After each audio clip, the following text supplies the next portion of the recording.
just to hold her in my arms again one more time. Looks good, doesn't it? Well, it lasted probably longer than it should because I was married at the time. Oh, so this happened later. Yeah, that happened later. Smokey Robinson was not who we thought he was. Behind the velvet voice was a man battling addiction, fathering a secret child, and covering up a forbidden affair with Diana Ross, all while locked in a legal war with his ex-wife. I got to that point where I was just walking around and, 5'11", and I'm walking around, I weigh 120 pounds, and I don't have any belts or any pants or anything like that fit me, and I have to take a safety pin, and pin my pants on this side. Smokey Robinson wasn't just the frontman for The Miracles.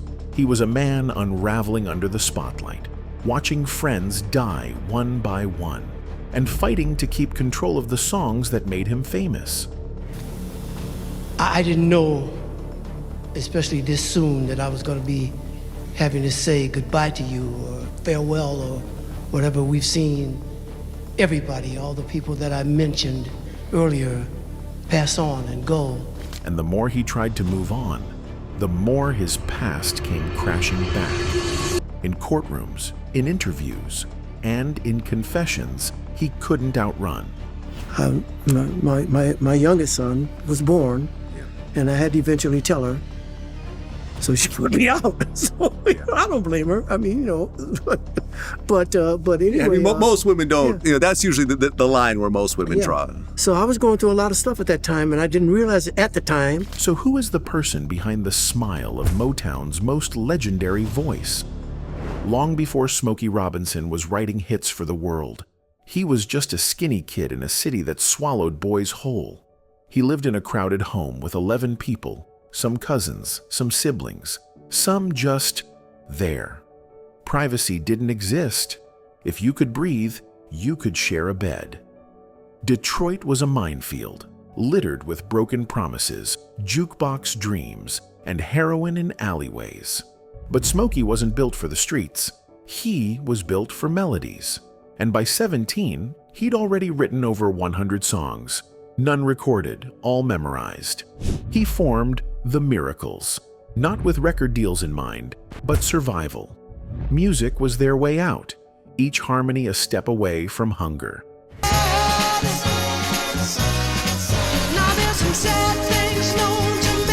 When Berry Gordy heard Shop Around, he knew. Smokey wasn't just a singer, he was Motown's secret weapon. Almost overnight, he was the face of young Black America. Flawless hair, flawless smile, and a voice smooth enough to stop traffic. He married Claudette Rogers, the only woman in the group, and the only one strong enough to match him note for note. All he wants me to be is his wife. For a moment, it all looked perfect. The hits, the marriage, the suits, the dream. The world thought Smokey Robinson was untouchable, but something was already slipping, and Smokey was just starting to crack. In the early years of Motown, Diana Ross and Smokey Robinson spent long hours in the same rooms. Studio sessions, writing meetings, interviews, rehearsals. Their careers moved in parallel. Both were signed by Berry Gordy. Both were trusted voices within the label. They worked closely, and over time, boundaries began to fade. Looks good, doesn't it? While Smokey was married to Claudette Rogers, he began seeing Diana privately. He admitted it in 2023, over 40 years later. The relationship started while he and Claudette were still publicly together. According to Smokey, it wasn't planned, but it developed during their time working side by side. Well, it lasted probably longer than it should because I was married at the time. Oh, so this happened later. Yeah, that happened later. Okay. That happened after I got married. After I got them signed up in Motown and all that. That's when that started. Claudette had stepped back from touring to focus on their children. Smokey continued traveling, recording, and leading The Miracles. During that period, his relationship with Diana grew. At Motown events, they stood near each other often. Photographers caught their closeness, but no one reported it at the time. Inside the label, many already suspected it. Smokey did not talk about the relationship until decades later. When he did, he described it as emotional and difficult to walk away from. He said it ended because he realized he still had feelings for Claudette and didn't want to hurt her further. By the time the public found out, the damage had already been done. Claudette had lived through it in real time, without headlines. The affair became another wedge in a marriage already strained by distance, infidelity, and fame. Smokey's time on the road, combined with outside relationships, created growing tension at home. Photos from the late 1970s show Smokey appearing alone at more events. Claudette, once a constant presence, faded from the public view. Their collaborations slowed. Eventually, so did their communication. When asked about Diana in later interviews, Smokey did not deny the connection. He said the relationship was brief but powerful. He never explained the full impact it had on his marriage or his music, but the timeline makes it clear. Smokey and Claudette officially divorced in 1986. By then, their partnership had unraveled across several fronts: personal, musical, and legal. The Diana chapter was only part of it, but it left a mark. It wasn't a rumor, it wasn't speculation. Smokey said it himself. The relationship with Diana Ross happened, and it started while he was still married. Smokey's relationship with Diana Ross may have been short-lived, but the tension it created inside his marriage didn't go away. Even after that chapter ended, the space between Smokey and Claudette kept widening. They weren't performing together, they weren't traveling together, and by the early 1980s, they weren't living like a couple anymore. Then came something Claudette had specifically warned him about. My youngest son was born, Yeah. and I had to eventually tell her. So she put me out. So I don't blame her. I mean, but anyway. Yeah, I mean, most women don't. You know, that's usually the line where most women draw. So I was going through a lot of stuff at that time, and I didn't realize it at the time. While Smokey continued touring and working at Motown, he began another relationship, this time with a woman outside the industry. That relationship led to the birth of a son. The child was born while Smokey was still legally married to Claudette. Years later, in an interview, Smokey recalled exactly what Claudette had told him early in their relationship. "Don't bring me diseases. Don't bring me babies." When he eventually told her about the child, she left. She had already endured long separations, emotional distance, and rumors from inside the Motown circle. But the arrival of another child made the situation clear. There was no way to repair what was broken. In 1986, they filed for divorce. The paperwork marked the end of a 27-year marriage, a partnership that had started before the world even knew who Smokey Robinson was. They had 2 children, decades of music, and a long list of credits together. But nothing could hold it together anymore. Claudette largely avoided interviews after the split. When she did speak, it was about the music. Smokey was more open, especially as he began reflecting on his life publicly. He didn't deny what happened. He admitted it plainly and said it was a turning point in every part of his life. The child born from that affair never entered the public spotlight, but his presence marked a permanent shift. Smokey's family was no longer intact. His marriage was gone, and the personal fallout directly fed into his next collapse, his addiction, his public disappearance, and the years he would later describe as the darkest of his life. The divorce broke more than just Smokey's marriage. It broke his rhythm. For the first time since Motown began, he wasn't recording consistently. The tours slowed down. The writing stopped. He wasn't showing up to meetings, and when he did, he looked thin and tired. This was the early 1980s. The image of Smokey Robinson, always smooth, always in control, started slipping. On stage, the suits still fit. Off stage, they hung loose on his frame. His weight dropped. His voice got thinner. His eyes were sunken. He later described himself as a walking corpse. He said he weighed 120 pounds at 5'11" and had to pin his pants together with safety pins because nothing fit. I got to that point where I was just walking around and, 5'11", and I'm walking around, I weigh 120 pounds, and I don't have any belts or any pants or anything like that fit me, and I have to take a safety pin, and pin my pants on this side. Friends noticed but didn't always speak up. Some assumed he was just stressed. Others knew it was more than that. Smokey had stayed away from hard drugs through most of the 1960s and 70s. He smoked weed, but he avoided cocaine, even though it was common in the music scene. But after the divorce, he gave in. What started small became a daily spiral. Studio sessions became less frequent. Business meetings turned into missed calls. His routine became unrecognizable. He said he would look in the mirror and not recognize the person staring back. The music wasn't flowing. His energy was gone, and the longer it went on, the harder it became to stop. Then, something unexpected happened. A woman, a church minister, reached out to him. She didn't know him personally, but she told him she had been praying for him for over a year. She said God told her he was on the edge, that he would have a stroke if he didn't stop using cocaine. She told him exactly what he had been going through, even though he hadn't told anyone else. She said, I don't know you. I was praying about a year ago in my prayer closet praying, and your name came out of my mouth. Smokey walked into her church high. He says he walked out clean. He never went to rehab. He never relapsed. According to him, that moment, a stranger's prayer and his decision to stop ended the addiction. He credits it with saving his life. The collapse was quiet, but the recovery was even quieter. Smokey disappeared from the scene, and for a while, people assumed he had left music behind. What they didn't know was that he was just beginning to rebuild from the ground up. Meanwhile, years after their divorce, Claudette Robinson stepped back into Smokey's life, not through a phone call, not through a public reunion, but through a legal filing.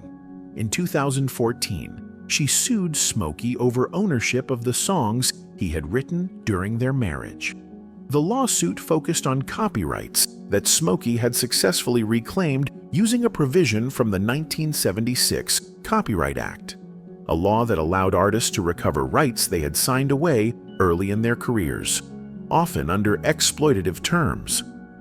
Smokey had filed for sole ownership of those works. Claudette responded with her own claim, stating that as his wife during the time those songs were created, she was legally entitled to 50%, not as a collaborator, but as a former spouse under California's community property law. The case wasn't just about royalties, it was about legacy.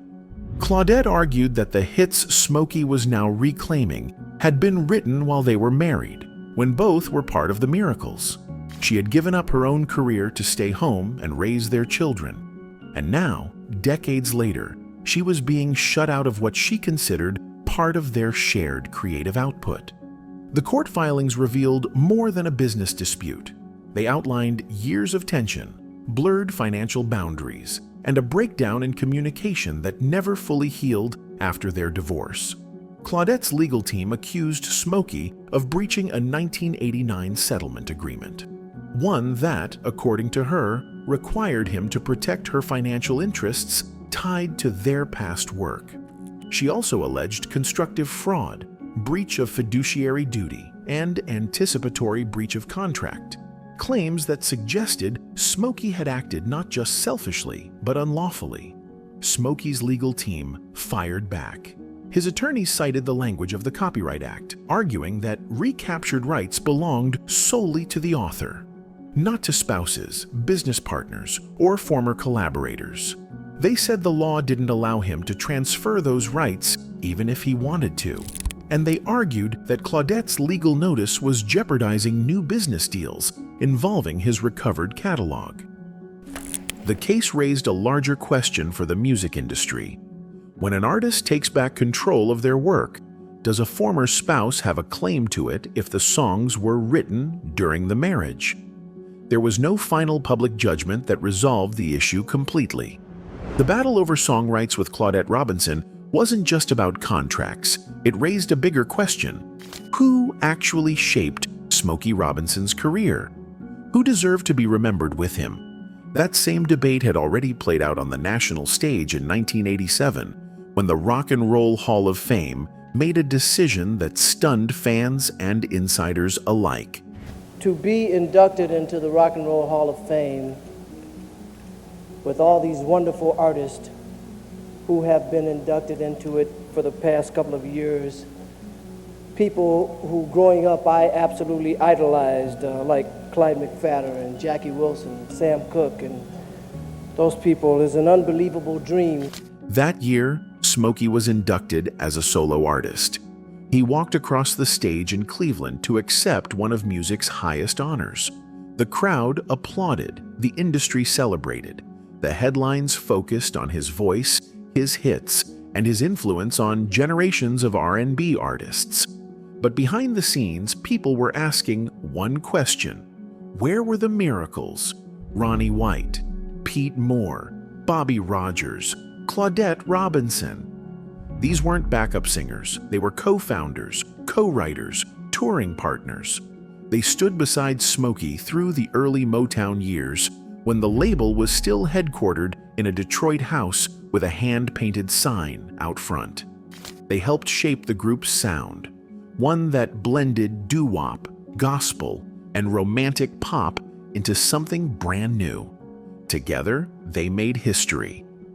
Shop Around was Motown's first million-selling record.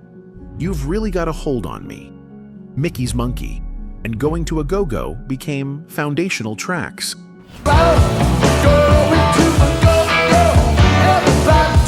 The Miracles were the first Motown group to appear on national television and the first to tour the segregated South under the label's name.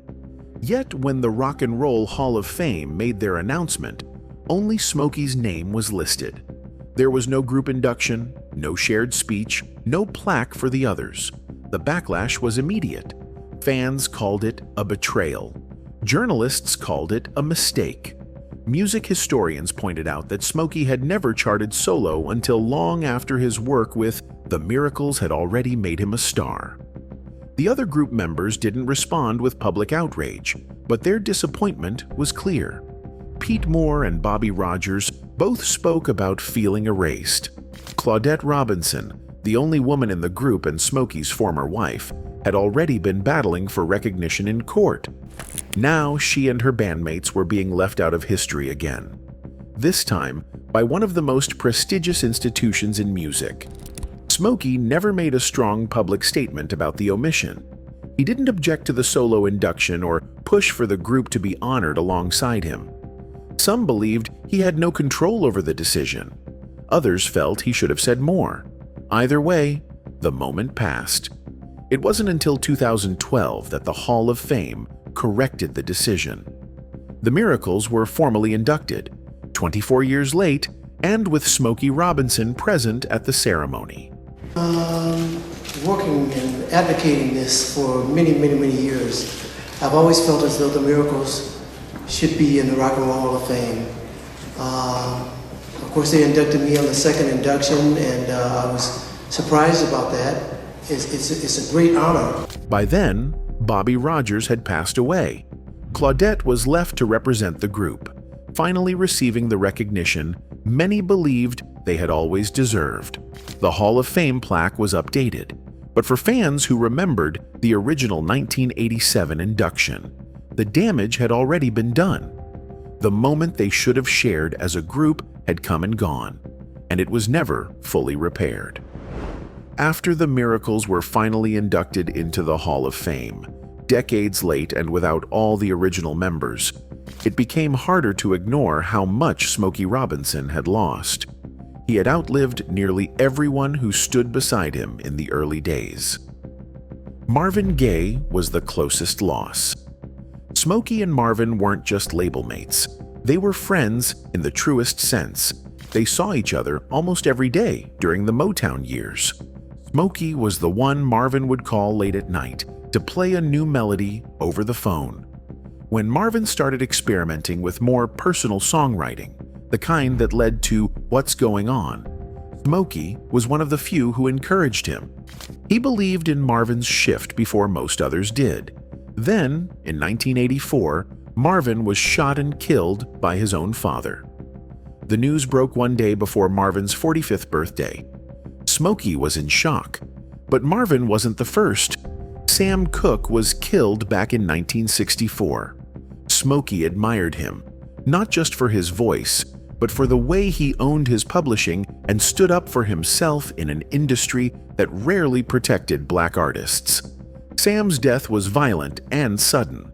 Smokey was only 24 when it happened, but the memory stayed with him for decades. Then came Cecil Franklin, Aretha's older brother and longtime musical director, who died in 1988. Smokey had known the Franklin family since childhood. Their churches were blocks apart. Aretha herself had been in Smokey's life longer than anyone in music. They met when they were 8. When she died in 2018, Smokey called her his oldest friend. He delivered a tribute at her funeral, standing in front of world leaders, industry veterans, and grieving fans. But he spoke like he was back in Detroit, just blocks from the houses where they used to ride bikes and sing to each other from front porches. I didn't know, especially this soon, that I was going to be having to say goodbye to you or farewell or whatever. We've seen everybody, all the people that I mentioned earlier, pass on and go. By the time he entered his 80s, Smokey was performing on stage without the people who built the sound around him. Even the original members of the Miracles, the people who stood beside Smokey in the earliest days of Motown, began to pass.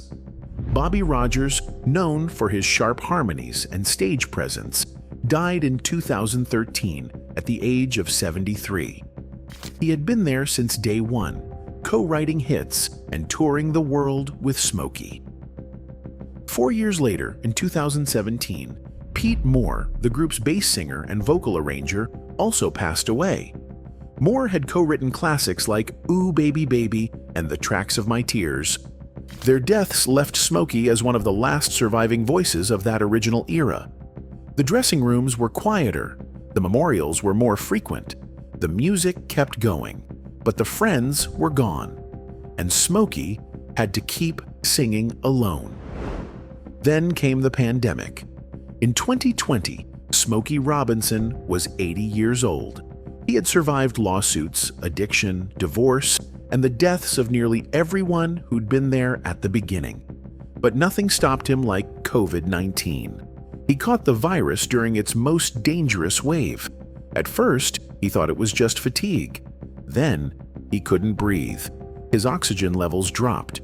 He was rushed to the hospital and kept isolated, without visitors, without music, without movement. The man known for his voice couldn't speak above a whisper. In interviews afterward, he said the scariest part wasn't the fear of dying. It was the fear of losing his voice permanently. He thought he was done, but he recovered. Smokey Robinson gave us some of the greatest love songs ever written. But behind the falsetto, there was loss. Behind the glamour was grief. And behind the romance was ruin. He wasn't just a miracle worker. He was a man. And sometimes, he was messy. Despite everything, Smokey Robinson never fully stepped away from music. He kept writing, recording, and performing. And through it all, he kept his voice. Anyway, that's it for this video, folks. Bye.